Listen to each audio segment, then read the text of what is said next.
Assalamualaikum guys, selamat datang ke SRTV. So ini adalah untuk beberapa update terkini yang bakal aku kongsikan pada kamu di video kali ini. Macam biasa lah kan, selalu aku cakap juga lah, Liga tengah sunyi sekarang, perlawanan yang ada cuma perlawanan antarabangsa. So sahabat FC pun agak sunyi sedikit, walaupun beberapa masa tu ada beberapa update terkini lah. Tapi aku nak berapa follow up semua tu pasal tidak ada pengesahan daripada sahabat FC sendiri, dan bakal aku kongsikan dengan kamu sebentar lagi adalah mengenai satu pemain yang sekarang berlatih bersama sahabat FC. Dan kenapa aku lambat share pasal pemain ini dengan kamu, kerana sekali lagi aku menunggu pengesahan dulu daripada sahabat FC, dan dikenakan lagi dengan bukti seterusnya di mana beliau sekarang pun tengah berlatih bersama skuad sahabat FC. Itu satu. Dan kedua adalah tidak lama lagi, mungkin dalam bulan ni atau bulan April akan ada perlawanan 4 penjuru yang bakal dilangsungkan di Kota Kinabalu. So itu adalah dua benda yang menarik untuk aku kongsikan pada kamu, tapi aku lebih interested dengan perlawanan yang 4 penjuru yang akan berlaku tidak lama lagi, pasal aku rindu mau turun padang, aku rindu mau tengok player-player kita. Diharap juga perlawanan tu akan dihadiri oleh semua peminat sahabat FC lah. So tanpa melengahkan masa, jom kita mulakan perkongsian yang pertama.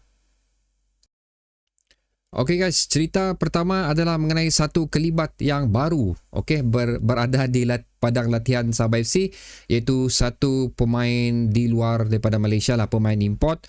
Dan aku sudah tengok dia punya gambar apa semua lah tentang kelibat orang tu, memang di berlatih bersama skuad sahabat FC, memang wujud di sana. Lepas tu aku menunggu juga statement yang dikeluarkan daripada sahabat FC sendiri mengenai siapakah individu tersebut. Pasal aku boleh keluarkan perkongsian ni, cuma aku tak tahu siapa nama dia. Sampai finally perkongsian telah dikeluarkan dan individu tersebut adalah bernama, ini memang ada susah sikit mau sebut nama dia.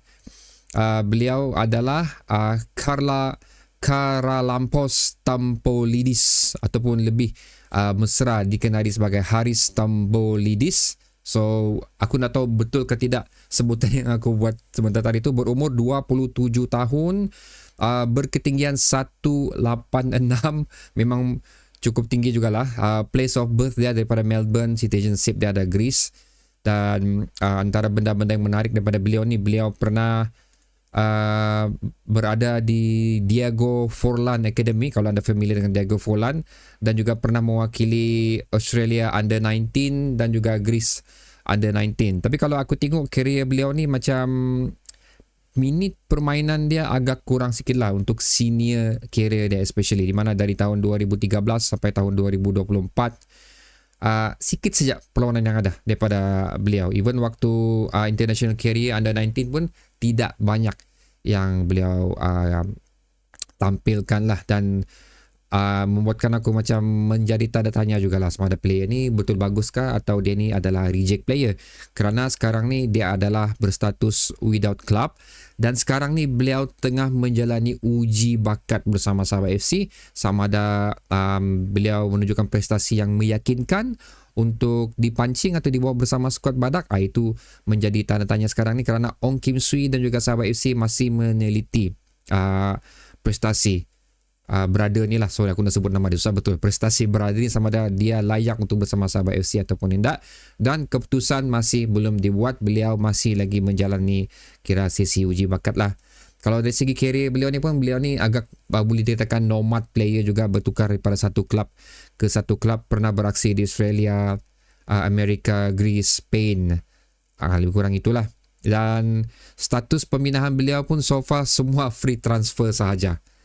So itu adalah antara benda-benda yang aku perhatikan di sini untuk melihat status pemain yang berada di sahabat FC ni especially lah. Tapi kalau kita tengok history sahabat FC pun, memang kebanyakan player yang kita bawa masuk semuanya berstatus free transfer. Itu lebih kurang begitulah. So prestasi beliau lagi aku katakan di sini, dia bukanlah decorated player. Maksud aku decorated tu player yang pernah memenangi apa-apa piala. Setakat ni daripada bacaan aku tidak nampak lagi beliau ni memenangi apa-apa piala bersama klub terdahulu beliau. Sekiranya Sabah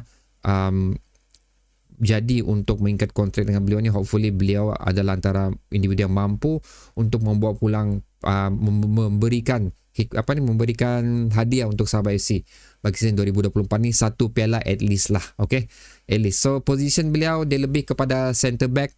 Beliau boleh juga beraksi di left dan juga right back, dan dikabarkan beliau juga mampu untuk beraksi di bahagian defensive midfield.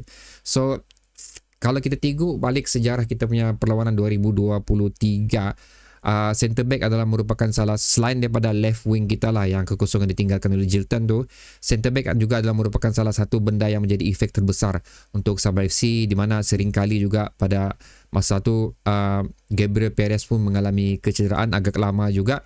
So percaturan baru terpaksa dilakukan, dan kepincangan di situ ada kita lihat jugalah dari segi cara Sabah bertahan dan juga cara Sabah menyerang, kerana Gabriel Perez juga merupakan individu yang mampu untuk membuat gerakan menyerang dan seterusnya menjaringkan gol. So sekiranya kedua-dua pemain ini berada di bahagian pertahanan Sabah FC, mungkin sesuatu boleh dilakukan di mana lebih banyak firepower boleh dihantar ke hadapan, dan orang yang mampu bertahan ada di bahagian pertahanan Sabah FC. Dan kalau aku tengok dari sudut defensive midfield pula, itu pun adalah merupakan salah satu benda yang kita agak kurang pada season lepas, di mana kita ada banyak midfield, tapi midfield kita lebih kepada attacking midfield.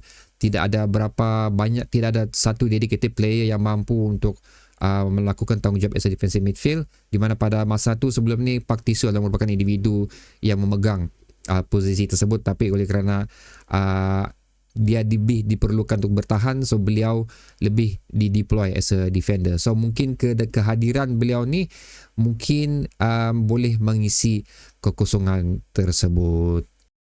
Dan berita kedua pula guys adalah mengenai perlawanan 4 penjuru yang aku sentuh di awal video tadi.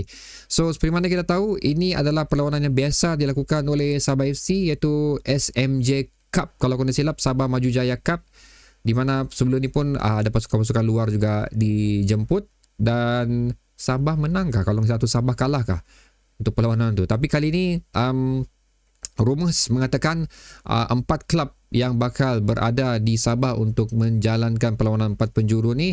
Of course salah satunya ialah Sabah FC. Macam mana 3-4? Of course salah satunya ialah Sabah FC. Kedua adalah Kuching City, dan ketiga dan keempat adalah 2 klub daripada Singapura, di mana dikatakan mungkin ini adalah mungkin saja.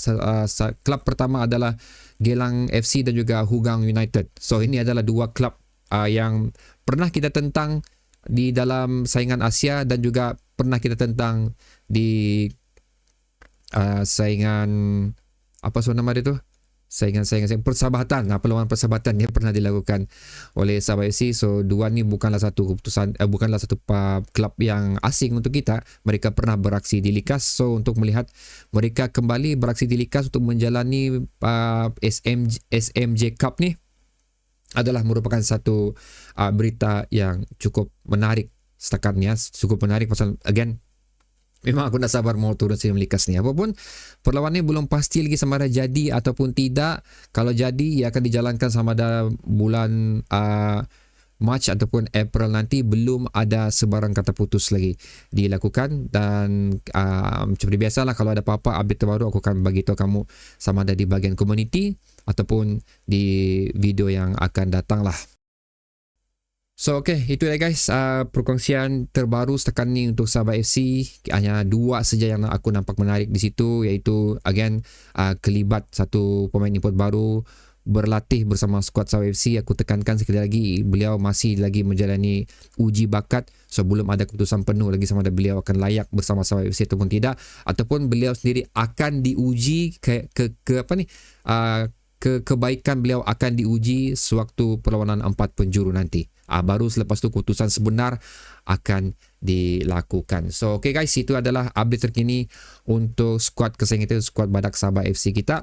So sila tekan pendapat kamu pula di ruang komentar di bawah. Satu mengenai pemain import yang bakal dimasukkan bersama Sabah FC, dan kedua adalah untuk perlawanan yang akan berlangsung di Sabah SMJ Cup. Adakah anda excited untuk turun ke stadium bagi melihat sang badak kita beraksi di hadapan mata kita? Letakkannya di ruang komentar di bawah. So, kita berjumpa lagi di video seterusnya guys. Assalamualaikum.